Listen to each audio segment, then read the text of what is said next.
Sunday morning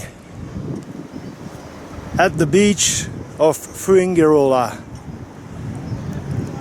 and it's gonna be a hot one today. We are anchored very close to the beach, so it should be easy to go with the dinghy ashore. Just have to find a spot where we can leave her, and then we are going for a walk and see what's happening here in Fuengirola. I've just relocated the boat a little bit because we were getting too close to that rocks over there because the wind shifted and our neighbor left this morning, so I took his place, and now at the moment there are no other boats here in this bay, so I could pick the best spot.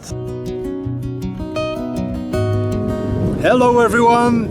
And welcome on board of the Miss Sea! Hi, we are Karen and Anthony from Belgium, and we have one daughter, Charlotte. After many years of sailing on rented sailboats, the time was finally right to look for a boat for ourselves. We found our dream boat in Albufeira, Portugal in the year 2019. It's a seaworthy 40-foot aluminium Trintella built in the Netherlands in the year 1986. We carried out the first part of the upgrade in Portugal during COVID. We then sailed with it to the Netherlands, where we spent the next year working on the interior and electrical installation. In the summer of 2022, we finally started our big adventure with our ultimate goal, a sailing trip around the world. In the meantime, we have arrived in the Mediterranean Sea, which we will discover in the coming years. Do you also dream of traveling far and discovering new destinations? Then subscribe to our channel to get an idea of what you can experience along the way. And don't forget to click the notification bell. This way you will receive a notification every time a new episode goes online. And we arrived at the beach.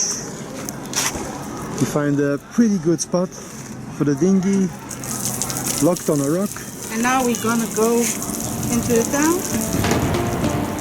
Fuengirola is one of the many seaside resorts on the Costa del Sol, and, like many other coastal towns in Andalusia, was originally a fishing village. It has a nice city center and a long beautiful boulevard on a wide beach. The old town of Fuengirola is charming and picturesque with narrow streets and white houses.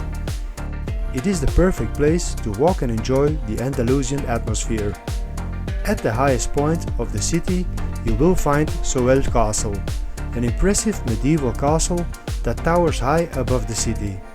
It dates back to the 10th century and offers beautiful views over the city and the Mediterranean Sea. Another typical event that we had not seen anywhere else is the preparation of their fish specialties on their barbecues in the shape of a fishing boat. That should emphasize the character of the original fishing village. And I know quality is more important than quantity, but still. How much do you guess per plate? I think 5 or 6. Okay. Of course, we wouldn't be real Burgundians if we could resist this. Water is coming into my mouth. I'm really hungry. And here they are, the sardines. Enjoy! Yes, please. What a feast. And is it tasty? It tastes so good. Really good. After lunch, it was time to cool down. I think it's about 30 degrees. Here we go. Even though it was only May, it was already very warm. It's refreshing. You really got a vacation feeling. A lot of people at the beach. Many activity.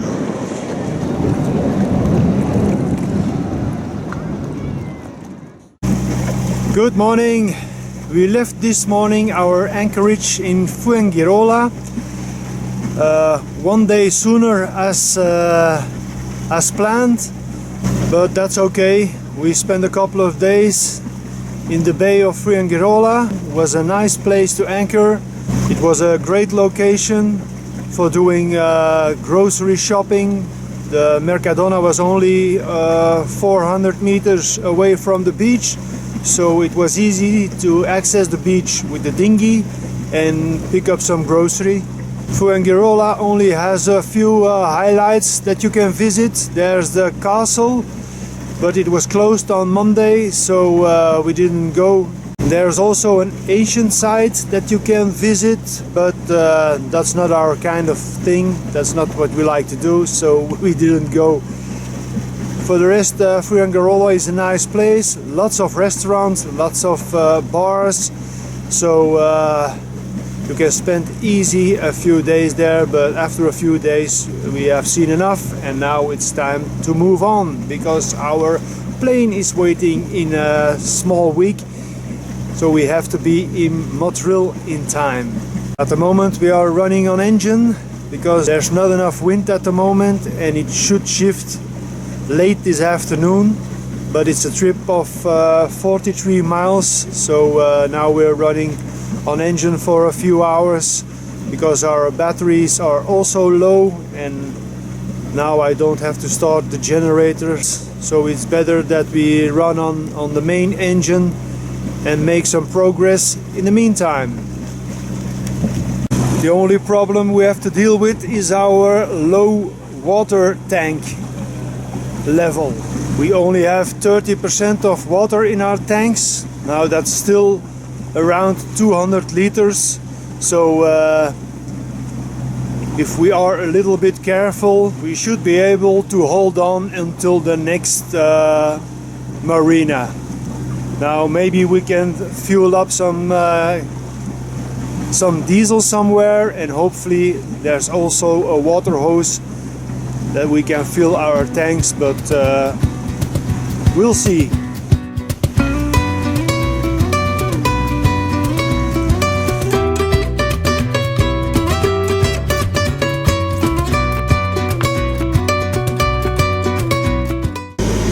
A whole day on engine, and I promised myself this wouldn't happen again, and here we are.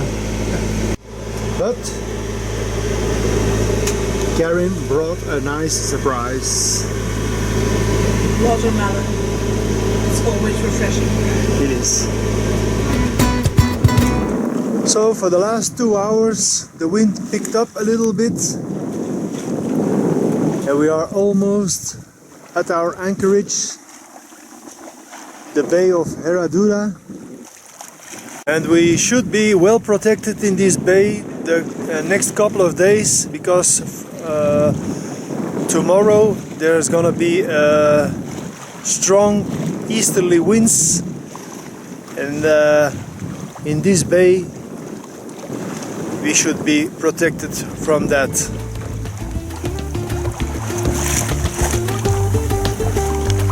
Beautiful mountains on the coastline.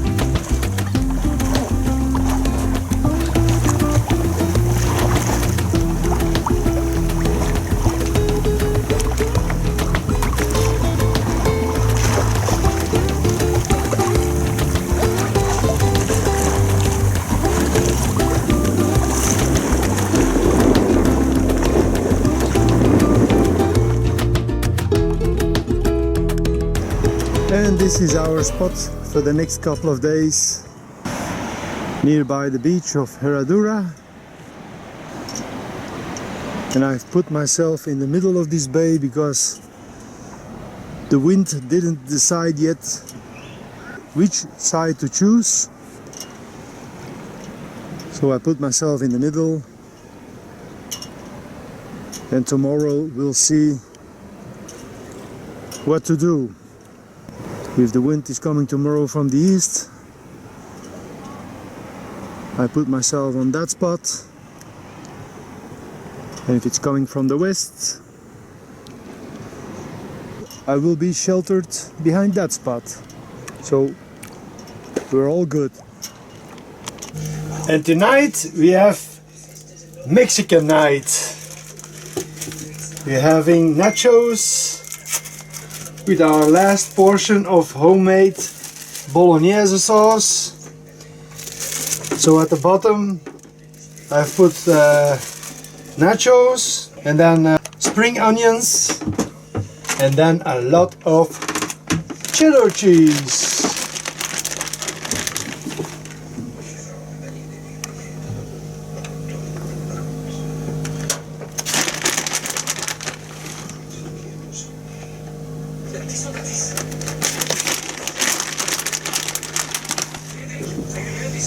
I think that's enough cheese, no? Did I miss the spot? What am I gonna do with this?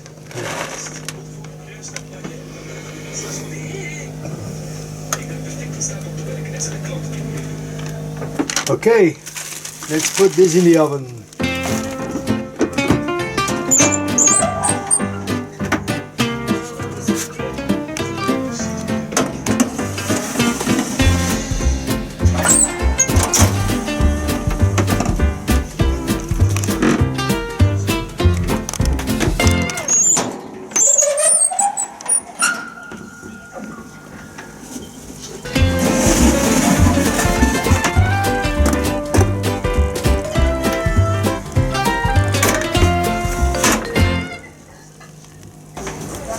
There it comes.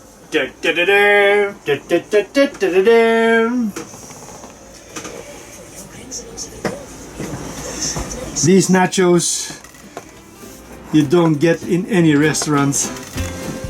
Looks good. Bon appetit. Dig in! The next morning we left early from the anchorage in Herradura. After a stressful night, We had yet another very restless night, so we got out of there as quickly as possible. we left the bay of Herradura.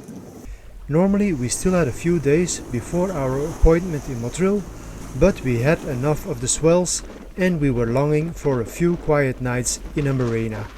But it could always be worse, like this one that was towed in. I'm happy that wasn't necessary with us last night. No, that's true.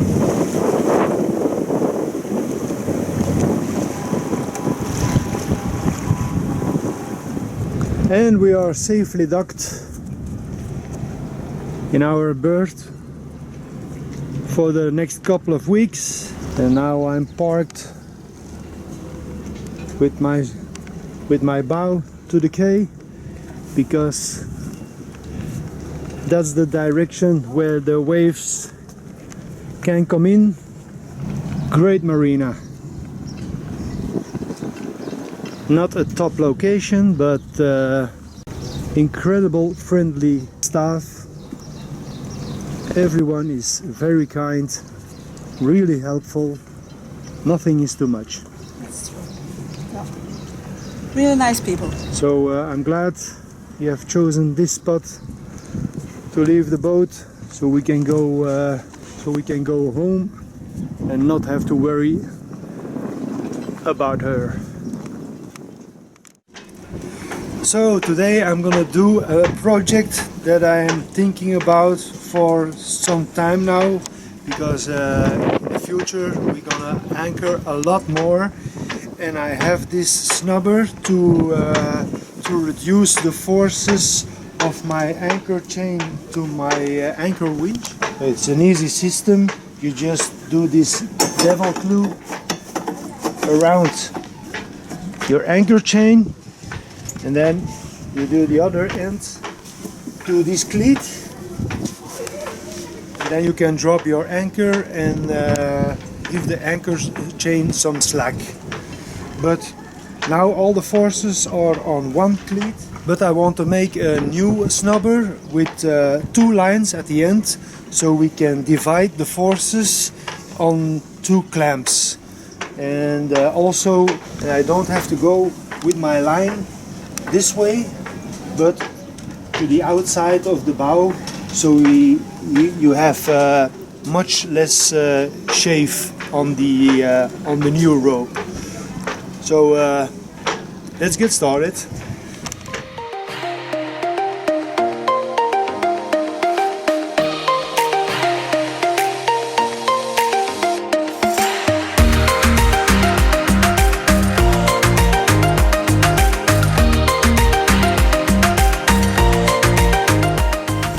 To decide where I have to put my bridle, I have to measure from the cleat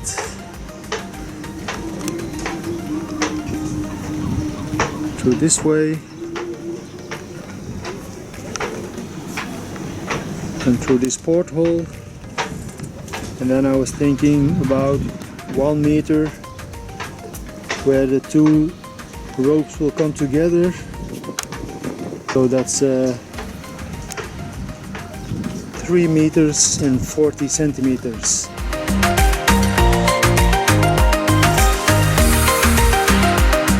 I have to cut the rope right here and splice an eye on it. Okay, so far we are. So here comes the devil's claw. Then I've got 3 meters of snubber.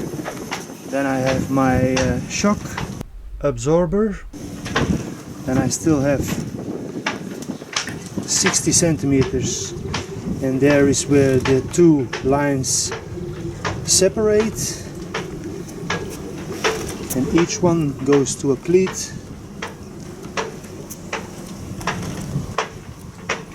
On the bow, and there I have to cut the lines in two.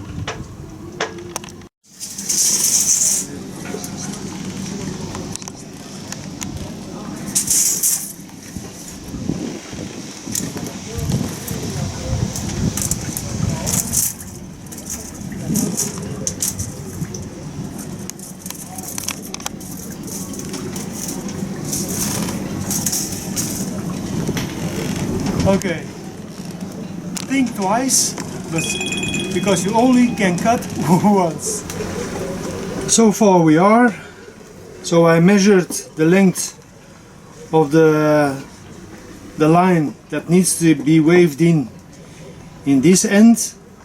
I unraveled it, put the ends together so it doesn't unravel. So I have my 3 ends. And I have to make sure that the middle, the center string, is at the top. So this is at the top, right, left. So now I marked where I would like to go in with my lines.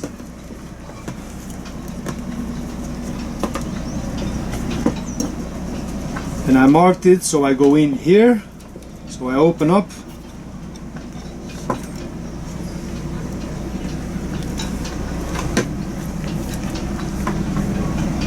I take my middle string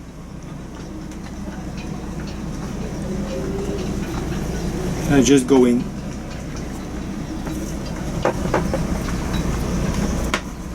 And now I just pull the center strand through, and while I'm doing this, I'm turning the line to keep the twist nice.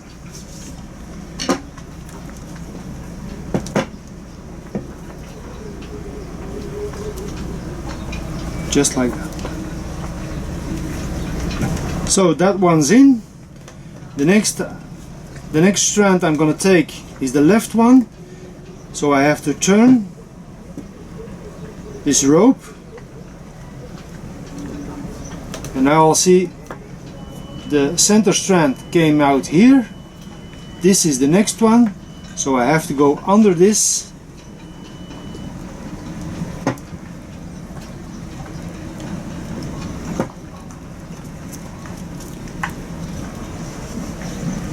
Open up, a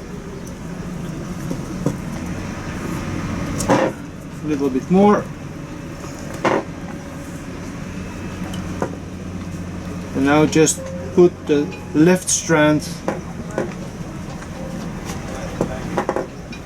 in the next.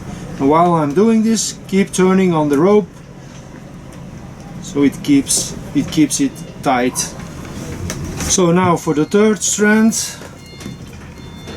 So this was my center, this was my left. Now I have to turn this whole thing. And so this was my center, this was my left, and this was my right. Now I have to take this strand, open it up,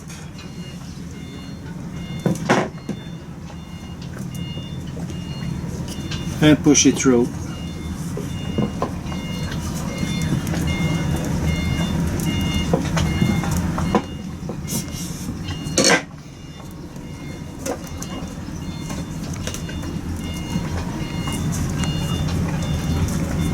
After you put the 3 lines through, you have to check if you are still at the same height with the 3 strands. So you take an imaginary line,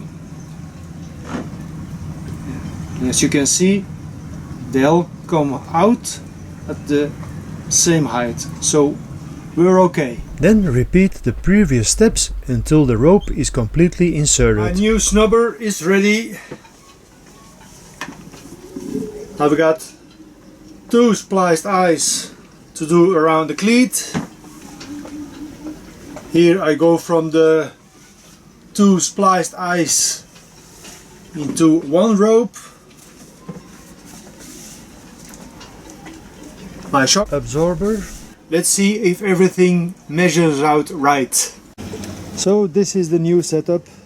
I get my devil's claw, rope, shock absorber, rope, and there my connection with the 2 ropes, and each rope goes over the 2 plates.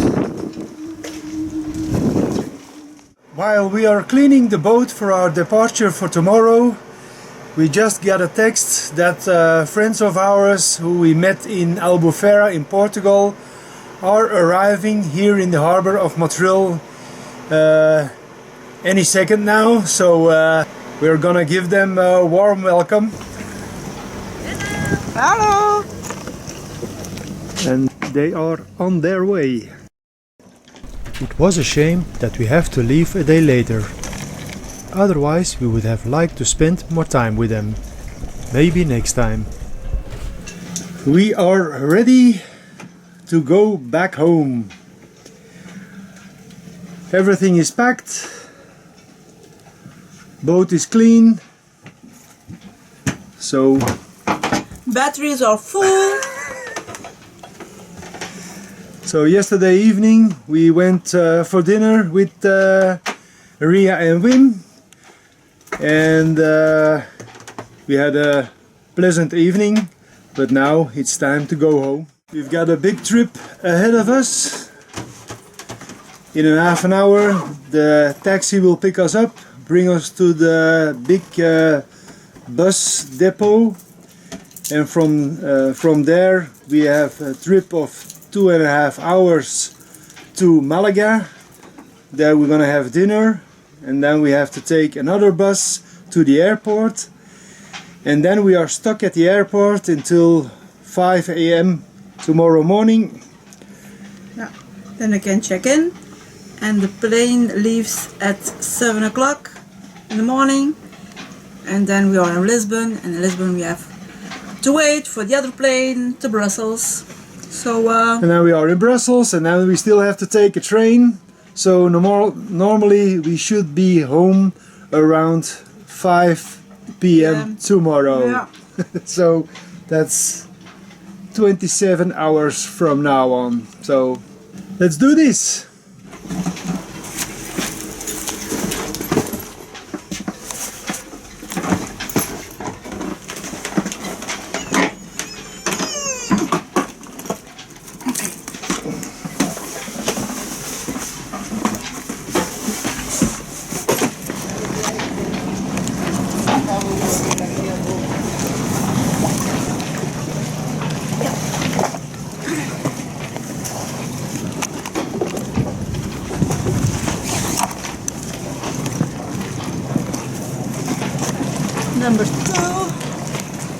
wait.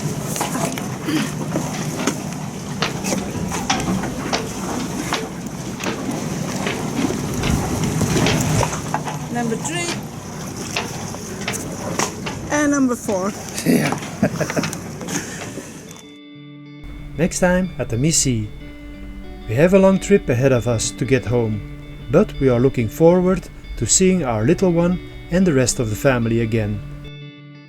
Now chop chop time. It was a short visit and we enjoyed every second of it. Once we arrived back in Motril, there was still a small project waiting before we could continue on our adventure, and we were also in for a nice surprise, which messed up our plans a bit. Thanks for watching and we look forward to seeing your comments.